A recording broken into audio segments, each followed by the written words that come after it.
প্ৰায় 2000ৰো ওপৰত কিন্তু ছাত্ৰ ছাত্ৰী আছে কিন্তু সেই ছাত্ৰ ইমানখিনি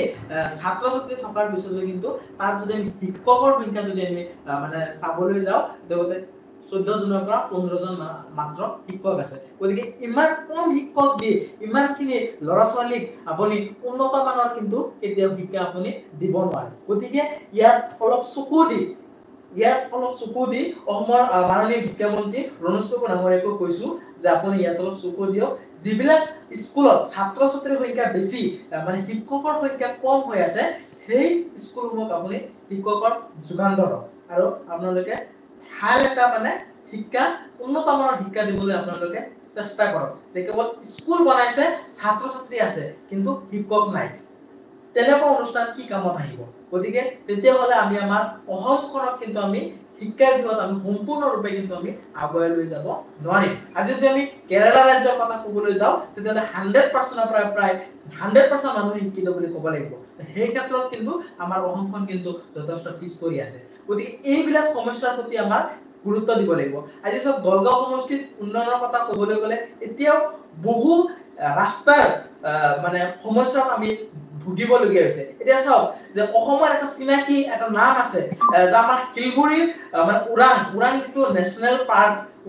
পাৰ্কত যদি আপুনি যাব বিচাৰে তেতিয়াহ'লে কিন্তু শিলগুৰি হৈয়ে কিন্তু যাব লাগিব কিন্তু এই ক্ষেত্ৰত কিন্তু এটা ভাল যদি আমি ক'বলৈ যাওঁ ভাল এখন মানে লজৰ বা টুৰিষ্ট আহি কেনে যে মানে থাকিব বা থকা খোৱাৰ ব্যৱস্থা তেনেকুৱা ধৰণৰ কোনো মানে হেৰি নাই ভাল এটা মানে তেনেকুৱা ধৰণৰ কোনো লজ চৰকাৰী লজ নাই যদিও এটা আছিল ইতিমধ্যে মানে বন্ধ হৈ আছে গতিকে সেইকাৰণে কিন্তু চাব যে আন ৰাষ্ট্ৰীয় উদ্যানৰ তুলনাত আমাৰ ওৰাঙত কিন্তু পৰ্যটকসকল কিন্তু কমকৈ আহে গতিকে এই সমস্যাখিনি যেতিয়া সমাধান কৰি দিব তেতিয়া কিন্তু পৰ্যটকসকল কিন্তু বেছিকৈ আহিব ধৰিব আৰু তেতিয়াহ'লে এই ওৰাং ৰাষ্ট্ৰীয় উদ্যানখন আৰু মানে কি উন্নত কৰিব পাৰিব গতিকে আমি আমাৰ অঞ্চলত বহুখিনি সমস্যা আমি যদি সমস্যাৰ কথা যদি আমি ক'বলৈ যাওঁ তো সমস্যাৰ কথাখিনি কিন্তু আমি কৈ শেষ কৰিব নোৱাৰিম বহু সমস্যা আছে গতিকে স্থানীয় বিধায়ক মহোদয় আছে আৰু আমাৰ অসমৰ মাননীয় মুখ্যমন্ত্ৰীও আছে গতিকে তেওঁলোকৰ চকু দি এই আমাৰ সমস্যাখিনি সোনকালে মানে সমাধান কৰিব লাগে আমি মহিবুল ইছলাম চৌধুৰী আপুনি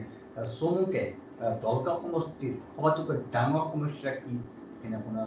হয়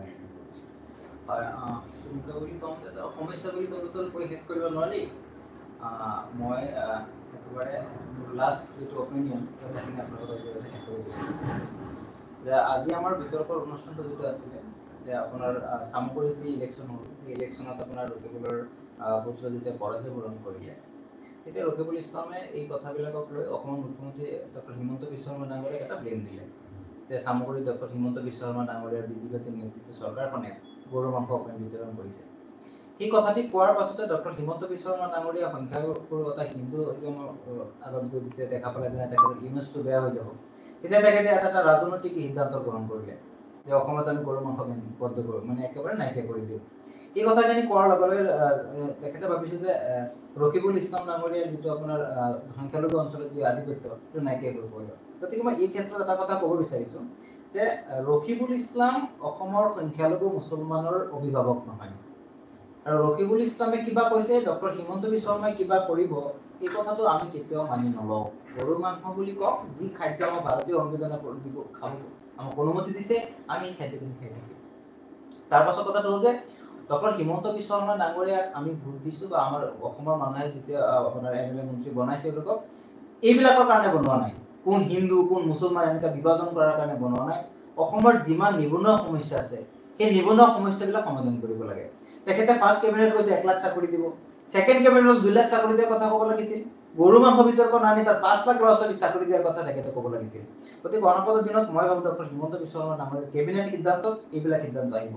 ডক্টৰ হিমন্ত বিশ্ব শৰ্মা ডাঙৰীয়াৰ কেবিনেটত এনেকুৱা সিদ্ধান্ত লওক কি খাব তাত কেবিনেটত সিদ্ধান্ত লওক যে তাহাঁতৰ কেবিনেট যেতিয়া বহিব তাতে কি খাব সেই সিদ্ধান্ত তেখেতে ল'ব পাৰে কিন্তু অসমৰ সংখ্যালঘু মানুহখিনিৰ অভিভাৱক তেখেতো নহয় গতিকে এই কথাটো মই স্পষ্টকৈ ক'লোঁ আৰু তাৰ পাছতো ডক্টৰ হিমন্ত বিশ্ব শৰ্মা ডাঙৰীয়াই আমাৰ মুছলমান মানুহখিনি খোৱাৰ পৰা আৰম্ভ কৰি নামাজ আজান আপোনাৰ ধৰ্মীয় অনুভূতি যদি আঘাত সানিব বিচাৰে তেতিয়াহ'লে আমি মুছলিম ছাত্ৰ সন্থা কেতিয়াও বহি নাথাকো। ইয়াৰ বিৰুদ্ধে